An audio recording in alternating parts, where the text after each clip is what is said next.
Cool. We'll jump straight in. Well, yeah, welcome back to another episode of Unwind. It's the first Q&A episode with me and Liam. Obviously, Liam, new co-host. Format, we're going to go today, pretty much a free flow, but obviously a series that used to do really well here, that was just like really transparent, was when shit hits the fan, where it's just transparently talking about shit going wrong in business and what we're doing to overcome it. So I think we'll start with just doing a brief recap since we paused the pod as to where we're both up to with what we're doing, like very quick and short, and then we'll jump into some shit that's going wrong right now or the last few months in business and what we're doing to overcome it. And then we'll finish on just a little Q&A, like 3-4 questions we've had in about a few little topics, a couple juicy ones. So, yeah, I mean, from your side, obviously, people listening will know you less than me. Just be good to give a bit of context. You've obviously had a lot going on recently. New SAAS that's launched. Congrats on that. So, yeah, do you want to give a bit of context as to where you're at with everything right now? Yeah, so, well, I run a boutique marketing agency that works with B2B SaaS companies. With that, I'm kind of entering the scale phase at the moment. So team has grown. There's like 4 of us now. And just and I kind of want to probably triple that by the end of this year. Team size? Yeah. So I know where I want to get to. I know what I need to get there. I just kind of need to make sure we're in a position to get there, like the systems, just like the back end, basically. So that's where I'm at with that. We actually spoke about that, didn't we? Because like I went through that recently for you, where the systems that maybe work for a smaller team, as you scale and have higher volume of output needed, it can break those systems. You almost need to have different phases of that growth. So that'd be interesting. Can you disclose any of that information as to where you want to take it this year? Well, yeah, like 6-figure MRR. Yeah. That's where I want to get to. And I think it's massively achievable. I think I'm actually I think I could think bigger, if I'm being honest. Just based on how this year has gone so far. But you talk about systems there. If I'm being completely honest, like I didn't have any fucking systems. Like that's the thing. Like everything's just in my head. Yeah. And I have zero interest in just creating like this pump and dump agency that gets as many clients as it can, and like that's not why I'm doing it. Like I get on really well with my clients, and I'm very like strict on who I work with, and I want to give them like an excellent service, and so who I bring on is like really important to me, and how that service is delivered is really important to me. So you've done that really well, to be fair. Like I've fallen in the trap in the past of like taking on clients we probably shouldn't have, but from the start, and I've learned that lesson by bringing in clients that were either too early in their journey, so weren't tried and tested, or didn't necessarily fit our ICP. But you've from the start been like extremely strict on who you let in, maybe even sometimes too strict with some, but like I think it's obviously you've been really kind of rigid there, which has been really, I think, positive, because as a result you've really developed like a clean positioning in your niche and exactly what kind of clients you're going after. I think that comes with a bit of experience. So like I was about to say I'm a bit older, but like I'm young as fuck, right? We're 27, but it seems like based on the people we like associate with, like most people are sort of on the younger scale. And I've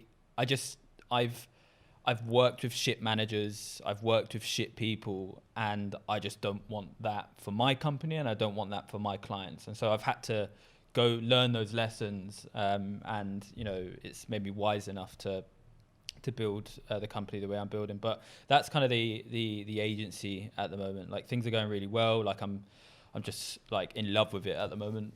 Just pulling absolute, long days, long weeks, but like I'm just in love with it at the moment. A lot going on, and I can't wait to launch some of these things for the clients. And then on the other side, recently launched a SaaS. That's taken a lot of my focus. It's been a stressful ride. Like it's the same as anything else in business. Like it's just you solve one problem and then 3 more problems are waiting for you. So there's just been like a lot of jabs on that side, like just many problems that we're addressing. But I'm also faithful that that's going to lead to good things as well. Fairly natural though, I think. Like you say, you're treading into unknown territories with that.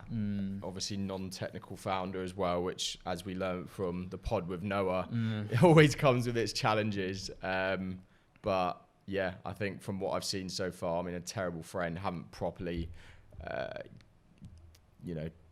Don't worry, I've got everyone who didn't support me. I've written you down in a fucking black notebook. Mate, I retweeted them all. We did well. To be fair, just like I've been spreading the word, but I haven't actually used the platform yet. I've just been very busy, but I am going to. I promise. No, it was a successful. Like to be honest, it wasn't even a hard launch. I'd say it was a fairly soft launch. Like we haven't really hyped it up too much. We've had the people that have signed up is in the hundreds. So I won't disclose the actual figure, but like it's done well, and I think it's gonna be good. Good shit. What about you then? Yeah, from my side, obviously last quarter very heavily focused. Obviously we've got 2 agencies for you advertising, which is TikTok first agency, UGC, and also performance ads there on TikTok. I'm creative director there, so I lead the whole creative division. And then obviously Hammy Media. So, but for you really took my focus the last quarter of last year. Like within 9 months, we grew from 4 founders to a team of 20 full-time in-house, which is that's bonkers. Pretty crazy growth, but it's come with its challenges, and growing that quickly has been difficult. Lots of problems. There's been several times over the last 3 months where I'm like, as if like fucking running one agency is hard enough, like let alone 2. And you're about to spin up. Yeah, we won't say too much about that yet. But the difference with that is I won't be running it. Yeah, okay. Like that is the way that's going to be set up, is that I'm more of an advisory position and deal flow from the other entities than day-to-day running of the business. But I think we'll get into it in a moment in terms of like what's happening with but putting all that time into For You has meant, as a result, I've had to pull back from Hammy Media the last 3 months. And, because of the issues we had, where had to sack our sales manager who was leading the ship on the whole, sales side deal flows of the business. We just went completely dry. Like the pipeline went dry. It wasn't being nurtured. We weren't actively looking for clients and just relying on referrals, and that can only last so long before you hit that point. And that point was in January, and we had like a massive drop. We had a few clients drop off just because of the recession, and it was more brand-based services, or they were pivoting into different directions. We had one big client, it was like 5-6K a month, that dropped off just because they were going fully into retail. They were like pivoting completely and just going fully into retail. But as a result, that was a massive like kick up the arse. Like I got way too comfortable with Hammy Media, and it was this whole shiny object of this new business. And I think sometimes you can agree that as an entrepreneur, you're always looking for the next things, and sometimes it can be a blessing, but sometimes it can be a curse. And although it's been great because we've built this one business, as a result, it's meant that, we've had this dip at Hammy Media, and we've since then, which we'll get into in a moment, we've built this whole new marketing and sales strategy, which is working really well, and we're almost back to where we were, which is great. But it's taken a lot of hard work the last couple of months, since start of January, and again, I've had to shift focus more to Hammy Media, which I've been able to because of the way we've set everything up now for you. But it's kind of like that, Colin. That's the difficulty with like running several businesses. It's that constant balancing act of where you spend your time. I think without a doubt, right? If you and I'm saying you as in like everyone, like if you just focus on one business, like that business is gonna fucking flourish. But I think there's just always it's impossible to like avoid this temptation of like, because I think that's what makes business fun is like the birth of these ideas, like turning an idea into something tangible and like growing it. Like that's what we're addicted to, and it's impossible to avoid. I don't know many people who just like stick to one business and that's it. Like think of Ollie. It seems like he's involved. He is things. Massively. But like that's the thing. It's one of those things where it's so true. I thought, I was like, if it wasn't for you, where would Hammy Media be right now? Like we'd probably be double, triple the size. But at the same time, it's like it's a really healthy business, Hammy Media, regardless. And I've been happy to. I've really fucking enjoyed the new challenge of getting into bed with a new business partners. For me, it's like was a massive eye opener of I've built Hammy Media by myself for 4 or 5 years, and it's been a lonely journey. Obviously, I've got my team, which is great. I love my team, but like a solo founder, then going to being a founder with 3 others, I've fucking loved it. And it's just on like a personal development level. It's probably exactly been amazing, you learn because you've all got different skills. You learn so much off one another. But like you say, it's like that thing of if you just focused on one thing, you could definitely grow that way further. But then for me, it's like the enjoyment is actually having multiple things, and that, if anything, you could argue that keeps you re-energized constantly because you're not necessarily going to just get bored on the one thing you're doing. It's true. I think you said that to me actually because I think it was you. I said like that I was getting started on another project, and you said something along the lines of like sometimes it's good to have a side hustle from your business because it's like a creative release. Exactly. Something like you look forward to. It sounds crazy because most people just look forward to like watching TV in the evenings, but something like a business you look forward to like building in the evenings, like a little side project. You need to you need to have those other things that is almost like the breather from what getting out, because as well it sometimes then gives you stepping a bit out of Hammy Media the last 3 months had given me that oversight, then looking in from an outsider of what the big bottlenecks and problems were that I've then been able to address, and it's then re-engaged my motivation for the business because I'm like, it's net beneficial. Like, And I tell you what, like there's something, I think I tweeted about this recently, but there's something weirdly nice, and I think you've got a lot of people won't like this, but business owners do naturally.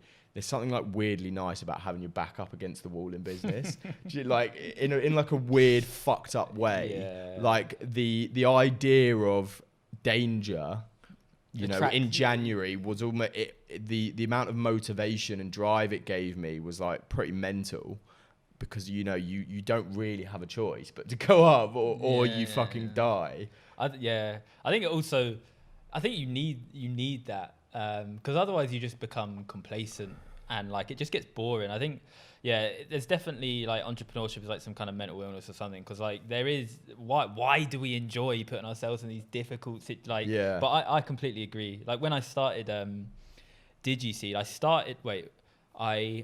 I left my job, started DigiSeed, and moved out of my parents into a flat of my girlfriend all in the same month. It's and mad. So like I just took on all this risk, but I just knew, I just had faith that it would work. You can't have like one eye looking back. I feel like I was listening to a podcast, might be My First Million, the other day, and it was like, was it Elon Musk or something? Was someone asked Elon Musk, what advice do you have to someone who's like looking to start a business? What advice can you give them to to do it. And he's like, if I need to give you advice on or to guide you on to starting a business, you shouldn't do it. Like if you want to start a business, you will fucking do it. You shouldn't you shouldn't be questioning whether you should be doing it or not, or overthinking it. If you are a thoroughbred entrepreneur who wants to be a business owner, you will do it. Yeah, it's true because entrepreneurs or business owners or whatever, they're just doers. They just like we were discussing this recently with like my biz partners, like being a leader. My biz partners. Biz partners, what's wrong with that? I don't know. It's just I've never heard that actually. Co-founders, actually like to say no. It's just the way you said biz. My biz partners. Yeah, I always say biz, B-I-Z.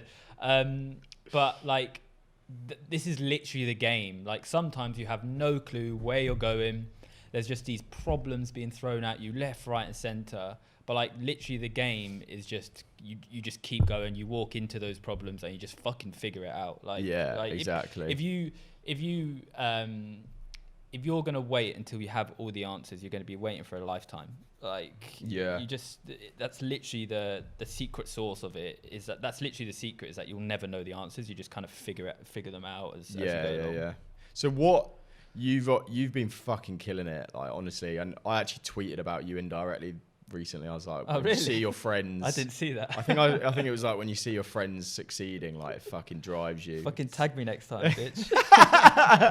I need to do it subtly, you know. That's Can't give you too much of a big head. But yeah, and you've obviously been killing it. You've just launched a SAAS as well.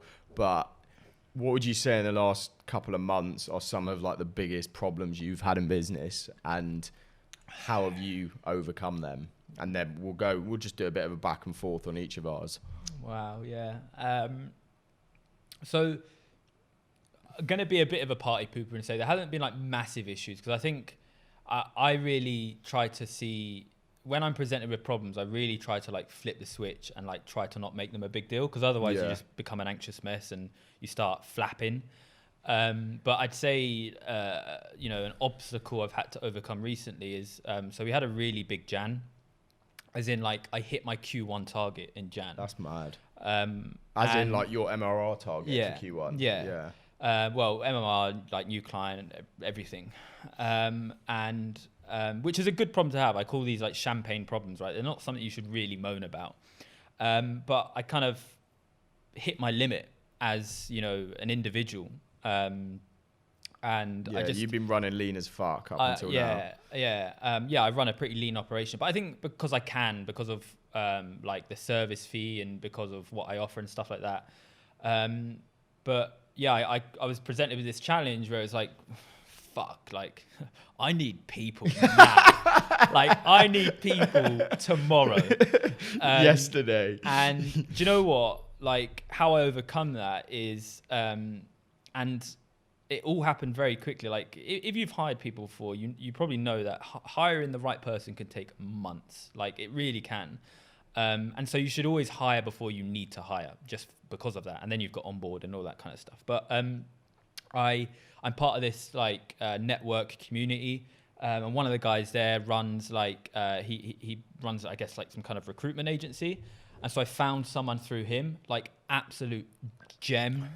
They charge you for that? Yeah. There's like a upfront fee. Is it 15% first year No, salary? so there's a finder's fee. Right. And then the way it works is basically they are an employee of the recruitment agency. You just play the recruitment agency. And they take something off the top. And then... So do they stay an employee of the recruitment agency? So I've just taken her away from them. So Right. I've just like bought her out. So yeah, Mad. it all adds up. But yeah, found me like an absolute gem. It was probably one of the first 3 interviews I had. And she's just amazing.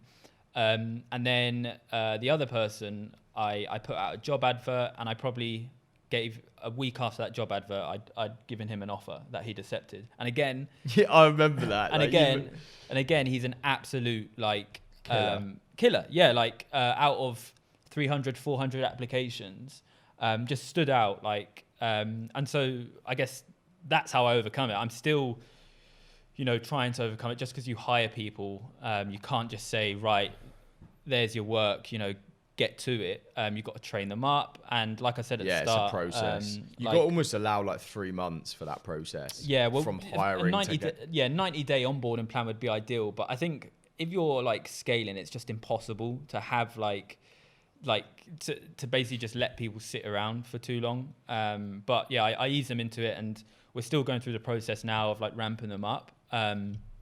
But yes, it's all this sort of scaling phase is quite new to me. But I'm enjoying it. Like I've hired people before, so again that's my sort of experience is coming into play here. But yeah, it's been tough. But I'd be lying if I said I didn't enjoy it. Like I've even though it's been like long hours, stressful at times. Again, when your back's up against the wall, like I seem to just operate at my best. 100%. So yeah, that's definitely been a challenge recently, the main one. But just before you talk about yours, before that, it wasn't all rainbows. Like obviously I've had a good year so far, but I went through like a dry patch, and you know, these anxieties start creeping in. Am I walking in the right direction? Yeah. Am I doing the right thing? How much runway have I got left? Like how many bets can I make basically before, you know, I've got to go in sort of survival mode?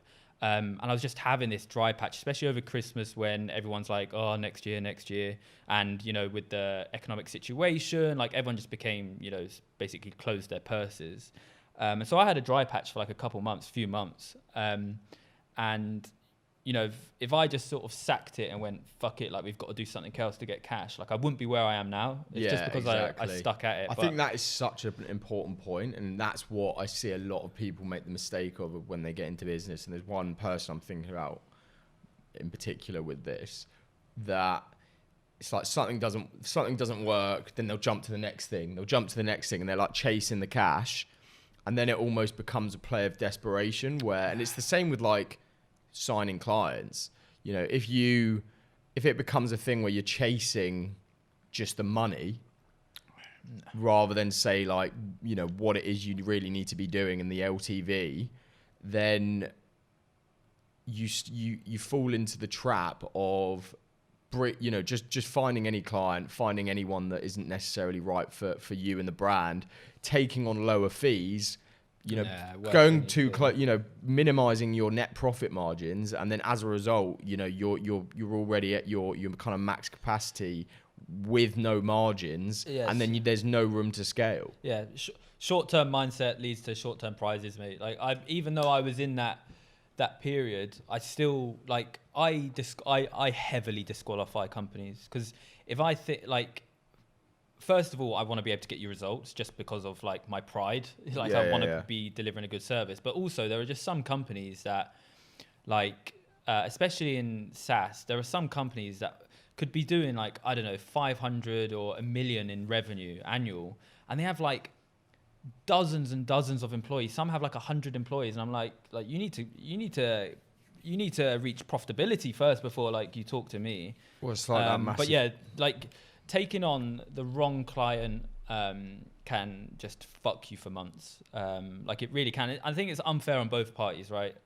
One, on you, because you're just like you're in that desperate mindset, which is never a good place to be. And also, if you can't fulfill on your promise, then you're also affecting someone's business as well. So yeah, you need to be. I think you got to believe in it as well. Like in just your duty as a service provider, I feel you do have to kind of believe in the product. Absolutely. Like you've got to believe it's gonna actually work, and it's a good, you know, I holding my hands up. I've sometimes got into bed with clients like a couple of years ago. Think of one example in particular. It was basically like a gambling app where you played like a car game, and then at the end of the game you get tokens to win prizes. But it was just a shit concept and a shit model.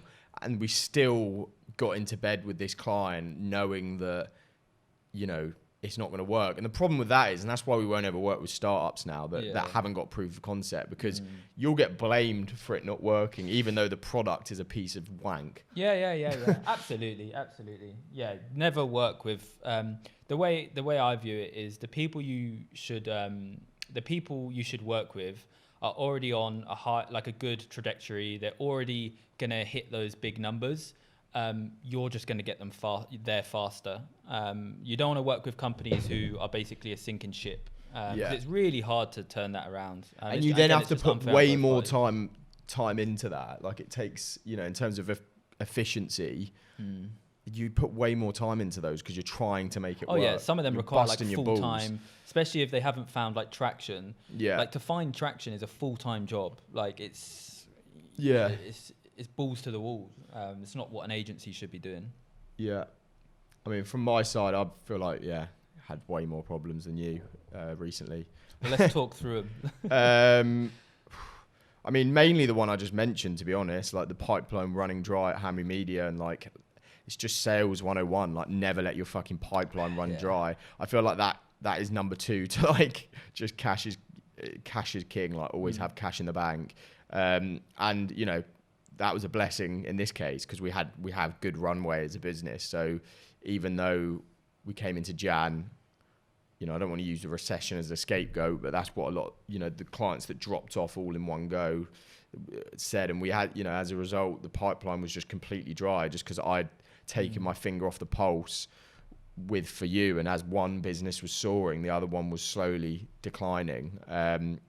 So, you know, we've pretty much solved those issues now and we're back to a strong point. But I basically went back to the drawing board and just rebuilt like a proper, you know, marketing and sales strategy, which we've weirdly never had before. Like we've done, you know, we've had different outbound methods and, you know, ways of, but never like a you know, a coherent marketing strategy. Just on that, isn't it ironic how like we run marketing agencies, but sometimes we're shit at our own marketing. That's what I mean, and that's what we used to really live and die by as a company. Like I remember, I'd always say to my team, we lead by example. Like if we've got incredible socials, we've got incredible content for our own brand, then people are going to trust us to do it for them. It's true. Especially as a creative agency, I feel like, and It's true. you know, Yeah, content agency, you've got to be leading by example, and that's what we'd stopped doing last year. So the first thing I did was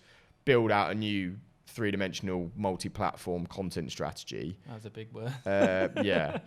I'm reading off some notes here that I just made so I don't forget anything, but basically like high output, high volume.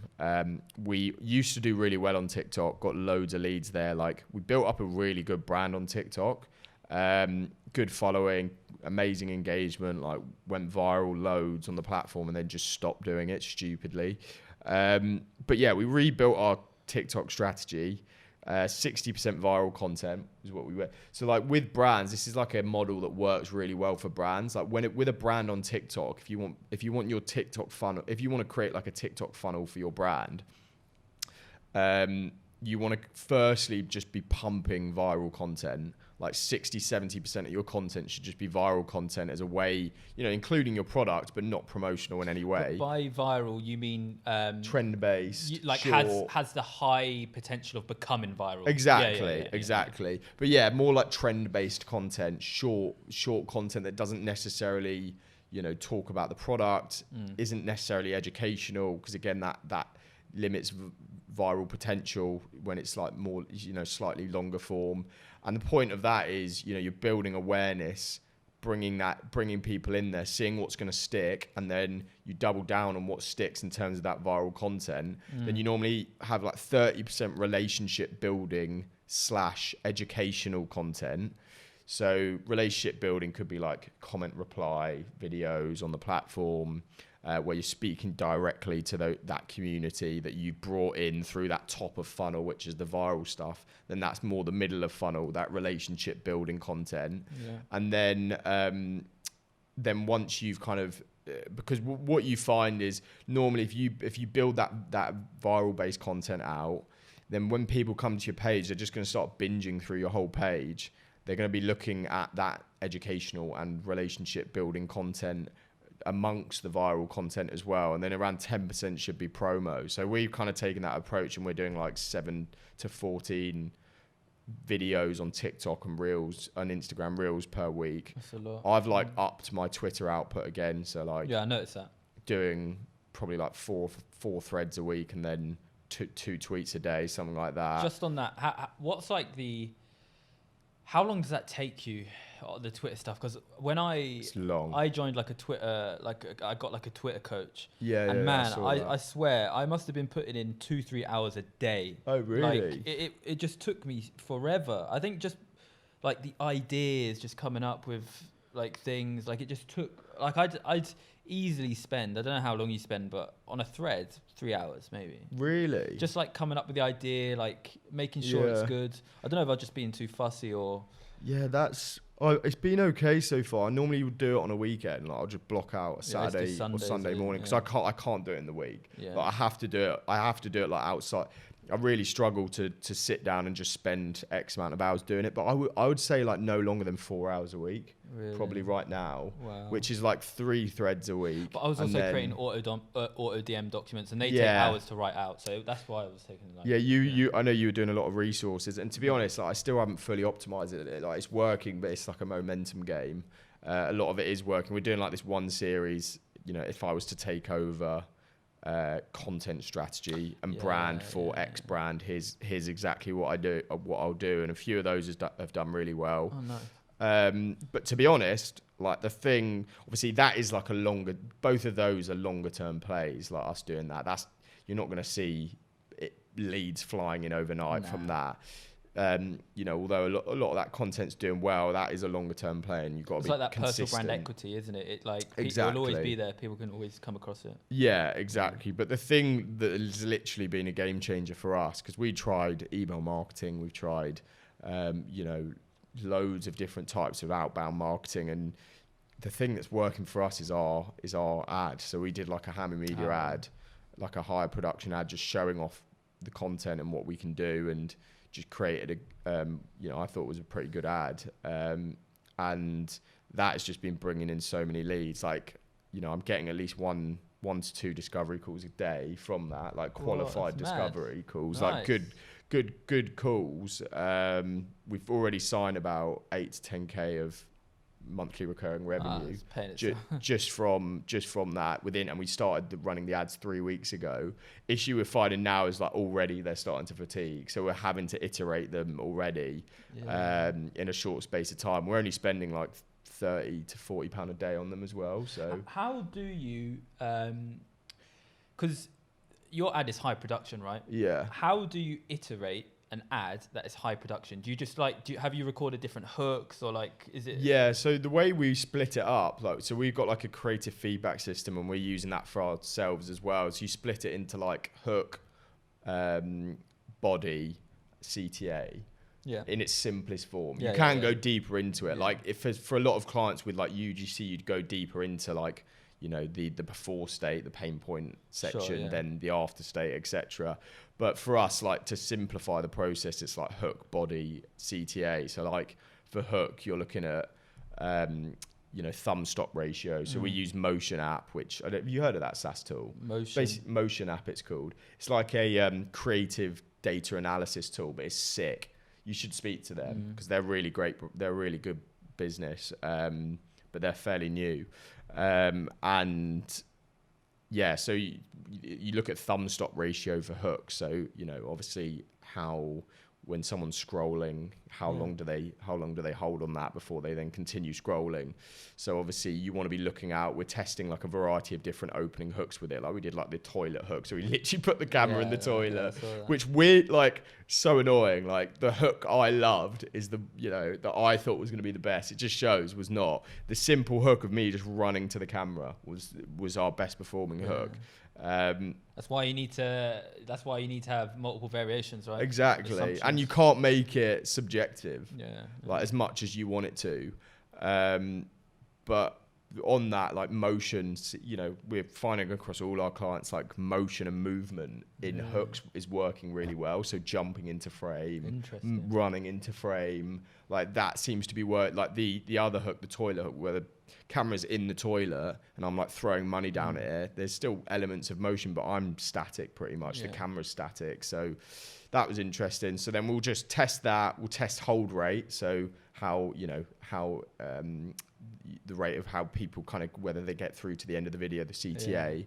And then as a result, we might want to iterate that's middle section. So to improve the hold rate, we might cut it up more. We might improve pacing elements. We might cut it down. So we're getting to that call to action quicker. So they're the ones we're testing now. Nice. But that's a simple lead form add-on. There's no fucking we're not sending anyone to a lander. It's just a simple lead lead form ad on Facebook. You get a lot of shit. Like You're gonna, much shit. especially I on actually Facebook. felt so bad for this, and I really regret it. And I emailed him after. I just was having a terrible day, and someone got through the net because we qualify all the leads, then we put them into Instantly and put them into a flow, so they book a call with us basically. And we get 90% of them will then book a call because obviously they've already signed up through the ad. Somehow someone got through, and he gets on this call and puts his camera on, and he was this 12-year-old kid. And I felt terrible, but I was just having a really bad day. This was don't know what happened, but I was just having one of those days, and I was in a terrible mood. And as soon as I saw that it was this young kid, I just X'd the meeting instantly. And then an hour later, ruined his day. So bad. I didn't even say anything. I just fucking X'd the meeting. Oh my. And I said after, I just said to myself an hour later, I was like, fuck, that's what so... have I become? I was like, that's so mean. This poor kid who's probably just got this dream, he's got this business. That was me one day. Yeah. And that just could shatter someone. Do you know what I mean? Or on the reverse, he could be this kid who just becomes the next fucking Elon Musk. And he's gonna I've just completely not even spoken to him or given it. He's there on the call. I could have just given him some advice, just chatted to him, and I just.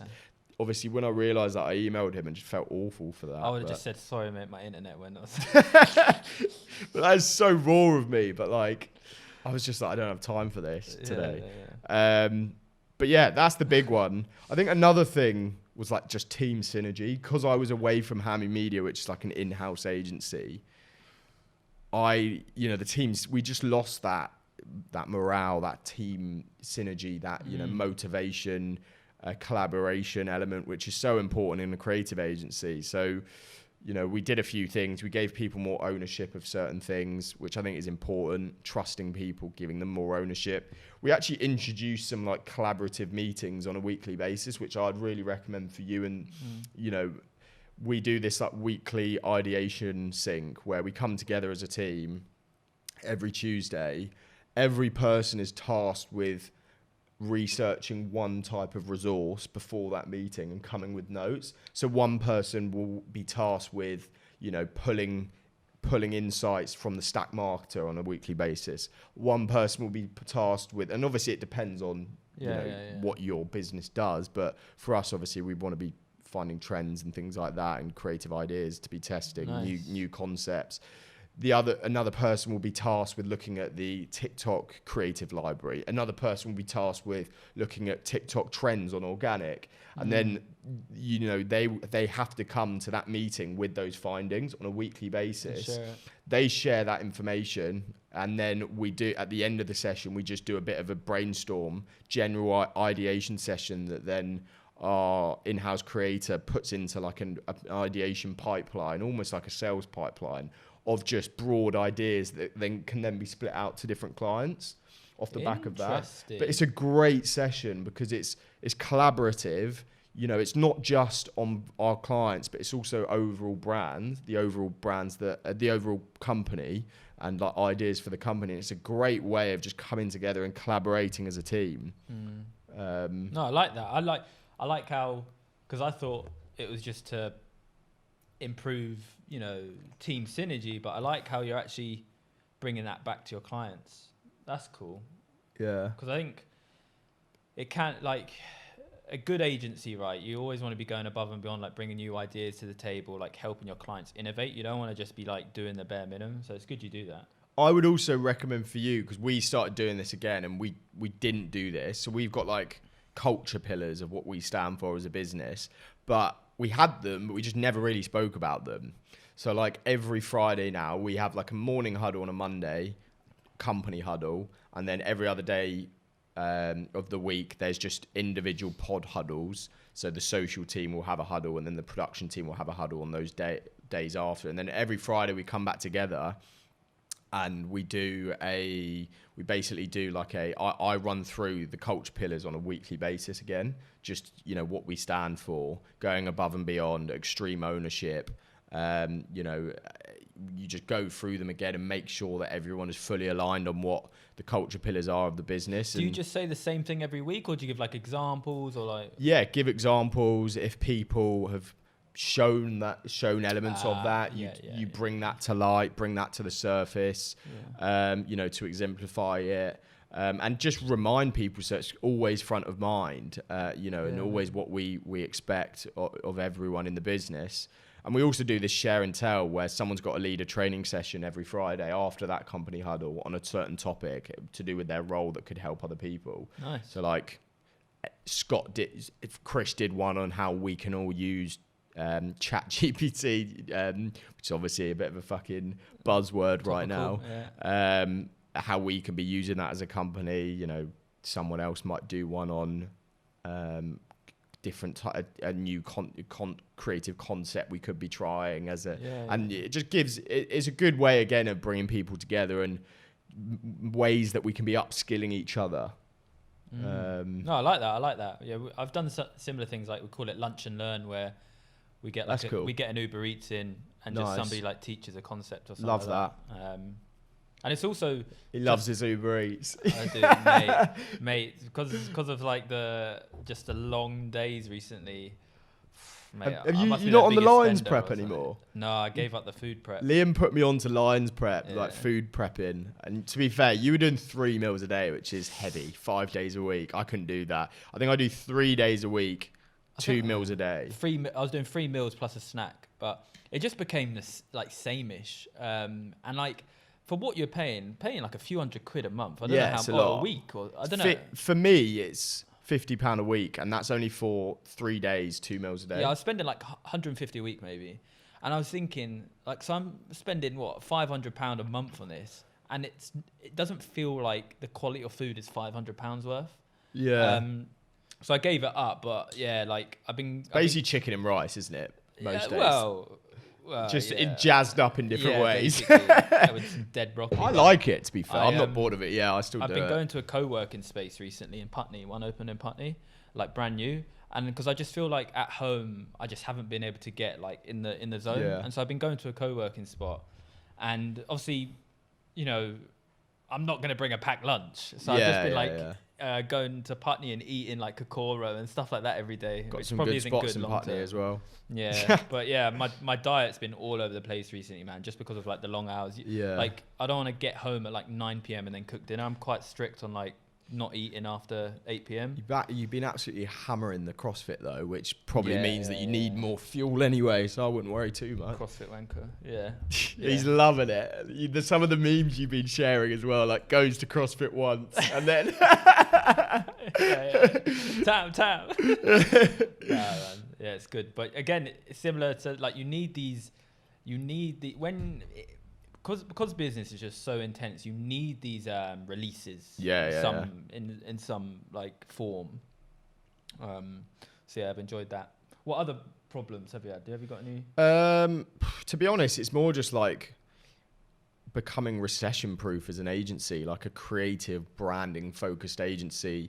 I mean, we were lucky, like last September we like started we like launched a new package, which was like, it's called the external creative division. So we position ourselves as your outsourced creative division. And it's mainly working with like businesses doing 50K plus a month who are looking to scale, you know, to either that are from multi 6 figures to 7 figures or 7 figures to 8 figures, and not necessarily at a place where, you know, normally an eight figure plus ARR business is going to have their own internal creative team, but before that point, usually not. Yeah, it's not common, is it, to have like an internal creative team? Not really, no. But then it becomes, I mean, we work with Wild on UGC, and they've got an internal creative team, but the amount they're spending, they also need to work with agencies. So some have a hybrid like that, or they'll bring in a creative director that will orchestrate you know, the creative through agencies, say, and help them with concepting and stuff. But so we've obviously just been pushing more performance-based creative, which is now a big part of what we do. And I think as, you know, as creative becomes a more essential part of running ads, which is the most important variable in an ad campaign, it's, you know, that's going to become a more and more important thing. So we've leaned from last September heavily into performance creative. So we've kind of, the only other thing was just we've repositioned that package with a guarantee of, you know, we're guaranteed to increase your ROAS. Or you don't pay. Obviously, they've got to qualify for that guarantee. That's been working well. Yeah, so that was a big part in our ad, really positioning it like that. But yeah, they're the main things, to be honest. I've seen a lot. I feel like for you, we're probably one of the first, but like seeing so many TikTok agencies popping up. Yeah. Like, because I think people have realized, well, there's two elements. Like TikTok as a whole is just kind of like this gold rush, but like the importance of like creatives for like TikTok advertising in general, really. Like just seeing so many agencies. The problem is brands. We had a call yesterday with a brand that is spending $2 million a month on Facebook. Jesus. Like they're just their business. Yeah. And there's me fucking boasting about us spending $2 million a month. As in $2 million a month across all our clients on TikTok. Yeah, but there's always a bigger fish, man. There's always yeah, exactly. And you know, a lot of these brands, they just think that their content is, you know, they're able to just move the same creative that's working on their Facebook ads and move them over to TikTok, and it's going to do the same. It's just, you know, the nuances are very different. Weirdly, Facebook creative doesn't work on TikTok ads, but TikTok ads creative does work on Facebook, which is interesting. So I think because of that, ad creative just on the platform, because it's so creative led, it just fatigues way quicker. So you need more of it. Like it's such an important variable in you know, a part of TikTok. But yeah, cool. Should we get into some fucking questions? Sure. Do you have any? I've got a few here that was sent to me. Some are actually for you as well. Really? Well, you shoot them across then. How long? I don't know how long we've been going over. Yeah. What are we on? 48 minutes. So. Yeah, so we'll pump some questions for 15, 20 minutes and then, but this has been good actually. Right. This is a bit of a juicy one. So how do you think AI will affect the way agencies serve clients? Oh, damn. It's a heavy question. It is, but, I mean, do you want to roll first? Because, like, you might have more to say on this than me. I mean, I still think we're in the very early days of AI and like its capabilities. I do think it's going to be a massive part of where we're going. And I think if anything, it's going to be used not necessarily to replace roles. I mean, I think it could replace copywriters. It's probably one of the first roles it could replace. But I think it would just be used as a tool to really enhance and speed up what agencies do.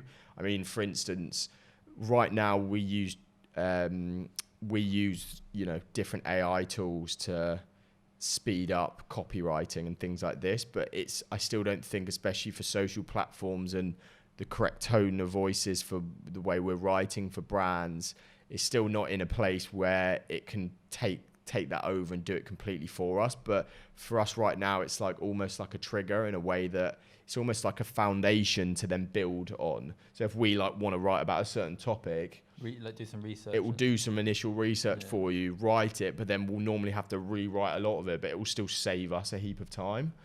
I mean, I think it's like it's like one of those things. AI is like going to compound crazily over the next 15 years. Well, that's how it works, right? It just kind of learns. Exactly. I mean, I heard this thing on a podcast, and it was saying that, I think I might have mentioned it on this podcast already, actually, but it was like, by 2028, AI will be smarter than the smartest human on Earth. By 2040, AI will be 1 billion times smarter than the smartest human on earth, which is the equivalent of Albert Einstein to a fly. Shit. So it just shows. iRobot's coming. Is it iRobot? Yeah, iRobot, Will Smith. Yeah. Exactly.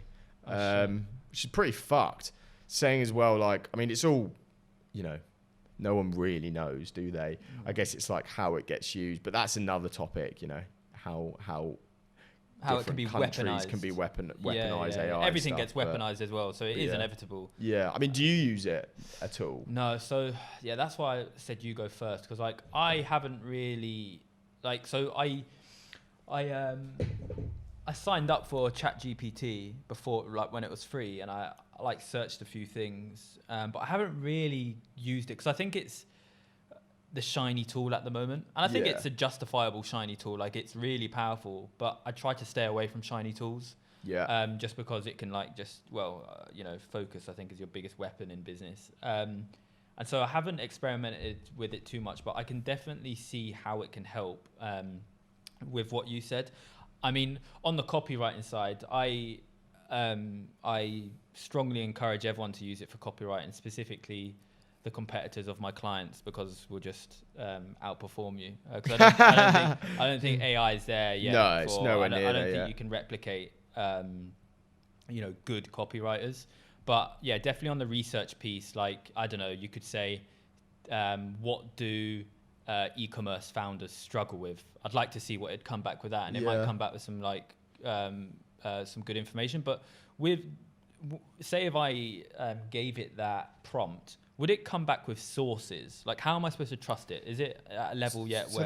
I know there's a tool, there's like a Chrome extension that you can use with it, where if you're on Google, ChatGPT will come up next to a source, and then it can give you additional information on that. Yeah. I don't think it does source it. I'm not 100, but I also know that a lot of the information actually isn't accurate. Like me and Elliot, we've got a client that's like a sports betting company, and Chris has been saying we need to start using it for this. And we were just like, it's just the tone, you know, like Sports Bible and Lad Bible, the way it's like, there's just no way that this thing is going to be able to help in what we're doing here. Yeah. And we even just tested it. We were just like, I think we said something like, what are Frank Lampard's, who's a Chelsea player, we're like, what are Frank Lampard's top 5 most iconic moments of his career? And it was like, one of the things it said was like the goal he scored in the Champions League final against Bayern Munich, and the header he scored against Bayern Munich in the Champions League final, when he didn't score a header against Bayern Munich in the Champions League. But it's just complete tosh. So like, you know, it's like it's if you're gonna trust, you either trust it or you don't, and like you got to be a bit careful, because if that happens, it makes me think you really have to. It almost defeats the point if you've got to research whether it's true or not. Yeah, ask it to research itself. Yeah, I agree. Yeah, but I think, like, regardless, right? Like, I think it's a step in the right direction. And actually, I think the news came out today or yesterday. Like Microsoft, no, is it Bing? Did Microsoft own Bing? Bing is back in motion now using AI, and basically said to Google, like, we're coming for your lunch money, basically. Well, they've said, haven't they? Like, a lot of people are saying that ChatGPT is going to become the new Google. Yeah, there's a lot of chat. Well, it makes sense, right? Like,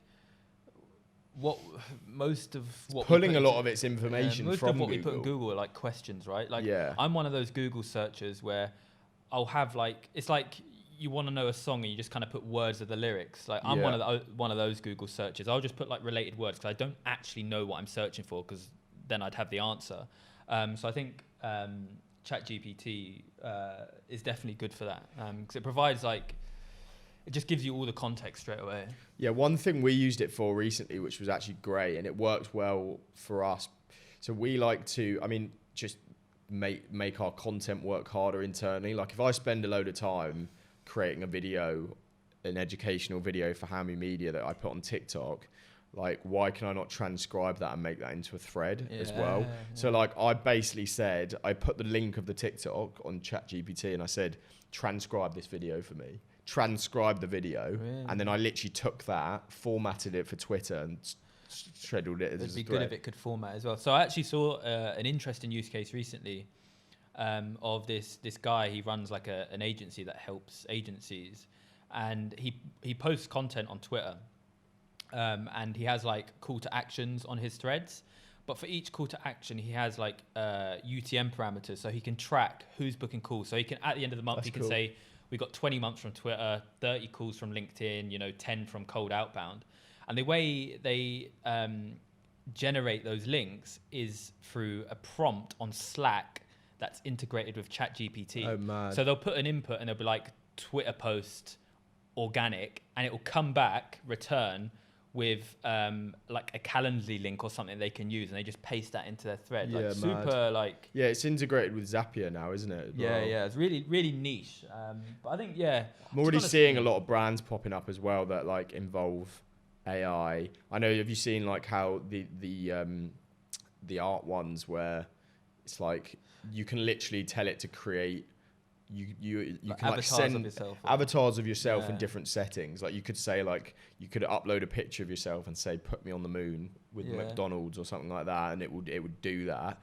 It's pretty mad. There's actually a mobile app that did that, that brought it to the mainstream, and they were doing I think like $1 million. It was either $1 million in revenue or $1 million in profit per day. Yeah.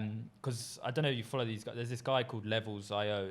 He's like an indie hacker, and he was sort of like one of the first publicly to start doing it, like building these avatar products in public. It was really cool to see them like building it and just being very scrappy. I did it like 60 quid, and it took like 48 hours to get them back. So I had to like generate the images. Yeah, it was really interesting. That's cool. But I think it's like what's going to be interesting is like how this new wave of, with AI and this everything going on now, how people use that tool to build businesses in the sense of like a business that is AI generated artwork, and then you can print that artwork, stuff like that. There could be like a good e-commerce or something. Yeah. Do you know what I mean? Like you can AI through this website, you can AI generate a piece of art that you're in or whatever, or you and your girlfriend say, and then through the same website, a service that is already there. It's like AI is built on top of the service of printing a piece of art, a framed piece of art, stuff like that. I think is you're going to see a lot of businesses like that cropping up. Yeah, you'll definitely see a lot more like SaaS products coming up. I mean, they already do. We have like the copy.ai. What was it, Jasper or something? Jasper, There's a bunch of them, but I think we're going to see even more crop out. But it's interesting. I think it's net beneficial. Like there probably will become a point where we'll blame ourselves and think, why the fuck did we let this thing get out of control? But the problem is we don't have a choice. So it's like you either lean into it or you get left behind. To be honest, I do think like you do have to try and lean into it, and people that don't accept it, they don't really have a choice. Yeah, it was the same as any innovation, right? It's like when the first cars were made, people were like, no one would ever use them. Like, we prefer our horses, and look where we're at now. Like, it's the same. That's the hard thing about innovation is you're typically going against a crowd. Yeah. Exactly. You're carving your own path. So there's always going to be naysayers, but yeah, I think overall beneficial. Yeah. All right. Last question then. Just one more for you. I'm interested in this as well, to be fair. What's it been like? I know you touched on it briefly, but like, what has it been like starting a SaaS? Are there things that have surprised you about, in terms of how difficult they were that maybe you underestimated? Sure. A few things there, but. Got it. Very open-ended question. So I guess I have to be careful what I say, because I really don't want to say anything I shouldn't, because it's just a very competitive landscape. What's been the hardest parts? I think just kind of managing your expectations of what can be achieved within like time periods. I think that's the biggest thing. It's just a classic, like whatever you estimate, it will be far more than that. And just the so the product we've built, right, is built on top of Twitter. And that comes with a lot of like risk and a lot of problems, because you're basically, you're building on someone's platform and they have restrictions. And so it's not like if you just build your own, for example, like, let's say email tools or something like that, where you're literally building everything from the ground up. And so you kind of make up your own rules, as long as you're abiding by like spam rules, you're pretty much fine, right? But when you build on top of a platform, they could, essentially pull the plug at any time, and they don't care about you. You know what I mean? You're a bum crumb to them, and so with the whole transition that Twitter's going through at the moment, there have been some challenges, especially more recently, where they've updated their API, which as a tool is like your gateway to the platform. And so, and they're handling it terribly, right? They're making these like very quick decisions. They're keeping everyone in the dark and they're not giving you information. And so that's been pretty tough to navigate. Like, I didn't even think that. It's like if there was ever a time to build a SaaS on top of Twitter, just as they're required by Elon Musk and all this changes happening, it must make things even more difficult. Yeah, it's probably not the time to do it, if I'm being honest. But I kind of thrive in these situations, right? Like I just see it as a challenge, and I think when times become tough, that's when like the market leaders are created, right? Because everyone else is like, fuck this. But yeah, it's been really challenging, but like I've enjoyed it. I'd say another challenge has just been simply working on another business when I have like another business, especially like before you've got the foundations of like a team that can run that for you. Yeah. Because it's been really like ground zero, which is arguably actually some of the funnest parts of building a business. But yeah, I'd say overall just managing your expectations, like luckily I've been in the SaaS space for a while. So like I've never built my own product, but I've been at like companies at an early stage where, you're always building the product, right? But I've never been there at the very beginning. And so I'm very familiar with like what has to go on and stuff like that. But I think, cause there's a bit of, I think SaaS, similar to maybe AI, especially in like the Twitter money sphere, is like the hot topic of the day at the moment. And I think people underestimate like how difficult it is. Like it literally is just getting slapped in the face every day with problems. There's just a lot to think about, like technically, commercially. There's just a lot of problems and so many different areas that all have to be singing off the same song sheet. Otherwise, like it all crumbles. So yeah, it's a lot. It's a lot. Who's doing your dev? So we've partnered with someone in our network. Good guy. Is he one of the shareholders? No. Interesting. Yeah. Well, I think we'll. Can you say what it is? The brand? Yeah, Rocketbird. Yeah, rocketbird.io. Fucking plug that shit. Yeah. We've kind of, so we're in a fortunate position where we had like I said, hundreds of people sign up. So we're manually letting people in because we, for me and for the team, like user feedback is like extremely important. So we're just really listening to the users, listening if anything breaks, or listening to like feature requests and stuff like that, and just iterating and then slowly letting more people in, until eventually, hopefully in the next few weeks, we're gonna like just be a bit louder with it all. Yeah, smart. Yeah, well, I think obviously we can continue keeping everyone updated on that journey, because I think it's probably a lot of people that find that interesting, and when you're able to say more about the back end stuff, it would be great to hear that, because I think a lot of people could get value from that. But yeah, I think that's pretty much everything this week. There's a few more questions, but I think we'll stop there, and we can save some for the next episode. As I say, we'll jump on these every few weeks in between guests. So we'll have a guest next week after this.